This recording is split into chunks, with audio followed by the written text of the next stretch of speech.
I have yet to meet someone who has not told me that they're not stressed. I feel like stress is everywhere. Everyone is running from one thing to the next, feeling like they're overwhelmed, burnt out, fatigued, and they're checking out. And I don't want that to happen to you. Guys, we're in a cortisol crisis, an era of time where our cortisol levels are out of control and is happening for a lot of different reasons. In this video, I want to help you understand if your body is in a cortisol crisis, what to look for, and what you can do about it right now. All right, I want to start off by saying this is not just a conversation about busy women. This actually applies to men, and it applies to our children as well. I've been seeing patients for over 15 years in our practices at Center Spring MD and Whole Plus, but I'm also a mom of 2 teenagers and a wife and a sister and a daughter. And I have been a first-hand witness to what cortisol and stress does to the body, whether I'm in the exam room or whether I'm sitting right at home. And one of the things I think I'm the most worried about is that when we are all running around with cortisol dysfunction, we are impacting our relationships, our families, and our communities. Oftentimes we just don't want to participate. We're done. We don't have the energy. And it doesn't need to be that way. We were meant to connect and to be joyful in life and enjoy life, not be ruled by something like cortisol. But let's start with the basics. What in the world is cortisol? Cortisol is a stress hormone, right? It's produced after signaling from right up here in the brain, because right here is where your hypothalamus and pituitary sit, sensing and feeling and processing the environment. So everything from a slamming door to a loud noise or someone being upset is impacting your cortisol.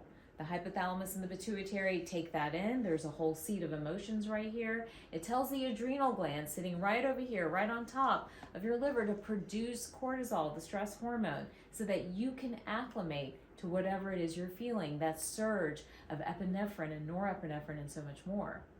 And as that cortisol is produced, it helps you to deal with the stressor. And then hopefully your body calms down and it all goes away. But here's what's really happening. We are being hit by stressor after stressor after stressor, and that cortisol is getting produced and overproduced until it just can't happen anymore, and then we crash and there's no more cortisol left. Where's all that coming from? Well, let's break it down. One thing that we know that's happening to all of us is that we're getting exposed, as I sit here and talk, to light at levels and at intensities that we were never exposed to before. So blue light and constant light is impacting our cortisol levels and creating a state of low-grade chronic stress. In addition to that, we know that we're not sleeping deeply and consistently, leading to higher and higher levels of cortisol. And guys, think about our kids. They're on these phones and iPads and devices more so than any other generation in history. So they're starting out with altered cortisol levels, which are only going to perpetuate as they move into adulthood. Moving on from there, our food is not of quality and has a higher preservative, additive, and sugar load, which in turn impacts cortisol. Toxic food is stressful to the body, keeping us in a high cortisol state. On top of that, our chemical load contributes to that high cortisol state as well. And whether you are 5 or 55, cortisol at the end of the day is influencing 2 very critical things: our neurotransmitters, meaning how we feel and how happy we are, and our hormones, meaning what estrogen, progesterone, testosterone, and the androgens and so much more are doing. This is why we are seeing precocious puberty. This is also why we're seeing so much PCOS. It's also why we see so much metabolic disease, right, in our adults, whether that's weight gain and belly fat or cardiovascular issues. It's all tied right back to this cortisol crisis. How do you know if you're having a cortisol crisis? Let's talk about some of the sneaky signs and symptoms of a cortisol crisis. Well, blood sugar swinging from high to low, getting hangry, not being able to feel full, that's a sign your cortisol is actually out of control. A classic sign and symptom of cortisol dysfunction is that 3 o'clock wake up, right? You go to bed, you're sleeping through the night, and boom, you're up. It's 2, 2:30, 3, 4 o'clock. That 2 to 4 a.m. window is a sign that your cortisol levels are not where they need to be. We also know that your cycles, at least for women, get impacted by cortisol. If cortisol levels are too high for too long, as I wrote in the Hormone Shift and some of my other books, then we drop progesterone levels faster and faster. This is why many young women in their 20s and 30s are having issues with their cycles. They're having symptoms of estrogen dominance and low progesterone. Talk a lot about estrogen dominance in this video right here. Check it out if you want to learn more about the hormonal influence of cortisol and cortisol out of control. Our hormones get impacted, and for men, they experience the same exact thing. What they see is a drop in testosterone. So men, young men, you guys in your 20s and early 30s are coming in with lower and lower levels of testosterone due to chronic high cortisol. When cortisol is high, we feel it. It's the heart palpitations, the racing thoughts, the trouble sleeping, the blood sugar issues that I just mentioned, and so much more. But remember, first it goes up, and if it doesn't get a break, it comes crashing down. And some of the symptoms of crashing down are chronic fatigue, simply not being able to get out of bed in the morning, not being able to feel joyful and enjoy some of the things in your life. That's called burnout, and that's a sign that you need a deep dive and a cortisol reset.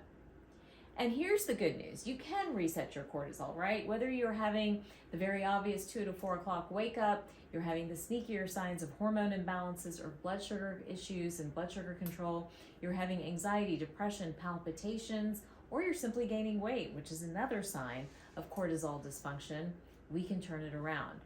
And how we do it matters, and it begins with calming the nervous system down. So many people start to feel bad and start to gain weight and start to hear from their doctors that their blood sugar levels are up, and so they diet and they exercise and they take all this stuff, but they're not understanding that at the bottom of it, at the root of it, is cortisol dysfunction. Healing cortisol levels means really engaging in self-care routines. You need something that you can do at least 10 minutes a day to calm the nervous system down. Maybe that's meditation or a sound bath or simply drawing or journaling to help you with calming down your nervous system and teaching it, rewiring it to bring those cortisol levels down. It also means you have to eat consistently. Getting in protein every 4 hours or so to keep blood sugar nice and stable becomes critical when you're in a state of either high or low cortisol. None of this fasting or extreme dieting, none of that stuff is going to work for somebody who is having a cortisol crisis.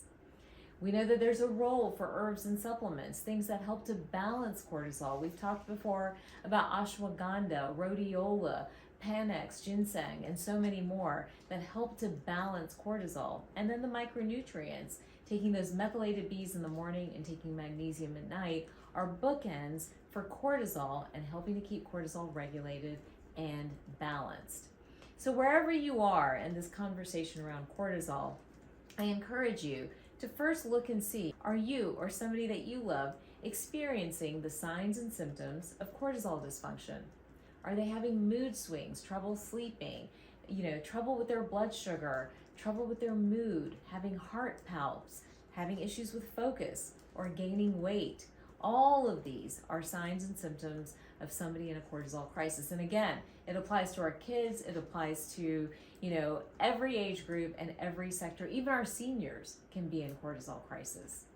And then when we're trying to problem solve and pull them out of it, realize it takes a lot of nurture and self-care. We need a daily plan, a weekly plan, a monthly plan, and we keep building upon that plan so that over time we can get the body to settle down and realize it's safe and there's no threat in the environment. All right, there's so much more I can talk about when it comes to cortisol and cortisol crisis and the epidemic that's really impacting all of us and disrupting families, to be honest, because when one of us is in a high cortisol state, is going to influence the other, and that energy feeds off of each other within a family unit, creating a lot of family dysfunction. So I encourage you, start somewhere, right? Maybe start with sleep and getting sleep nice and consistent. Start with turning off all the lights and really implementing, screen-free and light-free, blue light-free zones to really help the body relax. Schedule meditation, time in nature, schedule self-care for yourself and your loved ones. We need at least 2 to 3 hours per week. And for our children, really helping them with foods that heal and nurture, proper sleep, limited electronic time, and understanding that being in the family unit is something that heals their nervous system. All right, I hope that helps you understand the cortisol crisis and how it's impacting all of us, disrupting families and communities and relationships. And remember, I'm going to talk more about this, and I'll post new videos every week. Don't forget to like and subscribe.